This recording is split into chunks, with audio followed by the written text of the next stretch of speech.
بسم اللہ الرحمن الرحیم۔ السلام علیکم ورحمۃ اللہ وبرکاتہ۔ دوستو، آج کا بیان پیر اجمل رضا قادری صاحب کا بیان ہے، تو چلیے ویڈیو کو سٹارٹ کرتے ہیں۔ اب کہتے ہیں جی فیض کیا ہوتا ہے؟ ادھر دیکھو میری طرف۔ حضرت سلیمان بن بشار رحمۃ اللہ علیہ فرماتے ہیں مجھے ایک عورت کہنے لگی میرے ساتھ منہ کالا کرو۔ فرماتے ہیں میں بھاگ گیا، میں نے کہا میں نے اپنی نظر ہمیشہ پاک رکھی ہے، میں اپنی جوانی آلودہ نہیں کر سکتا۔ کہتے ہیں میں دوڑا گیا، جا کے میں لیٹا۔ یہ مخالفین نے بھی اپنی کتابوں میں بات لکھی ہے۔ جا کے میں لیٹا، تھک گیا تھا دوڑ دوڑ کے۔ جب میں لیٹا تو مجھے خواب میں حضرت یوسف علیہ السلام سے ملاقات ہوئی۔ کہنے لگے اٹھ میرے سینے سے لگ، تو نے حضور کا امتی ہو کے وہ کام کیا ہے جو میں نے نبی ہو کے کیا تھا۔ آپ جس سے جو تعلق رکھتے ہیں نا وہ تعلق بن جاتا ہے، وہ تعلق بن جاتا ہے۔ یاد رکھیں مزار والے اولیاء اللہ سے، آپ حضرت یوسف مزار میں تھے نا اس وقت۔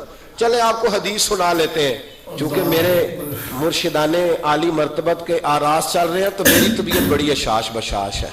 میں تھوڑا سویا ہوں، رات پورا نہیں سو سکا، پر پھر بھی نہ طبیعت پہ کوئی تھکن ہے نہ آنکھوں میں کوئی تھکن ہے۔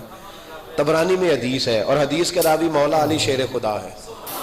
حضرت مولا علی شیر خدا کہتے ہیں ہم حضور کی بارگاہ میں بیٹھے تھے، ایک بدو آ گیا دیہاتی، نبی کریم علیہ السلام اس سے فرمانے لگے یار کدھر آیا ہے؟ کہنے لگا حضور زیارت کرنے۔ حضور کا دریائے کرم جوش میں آ گیا۔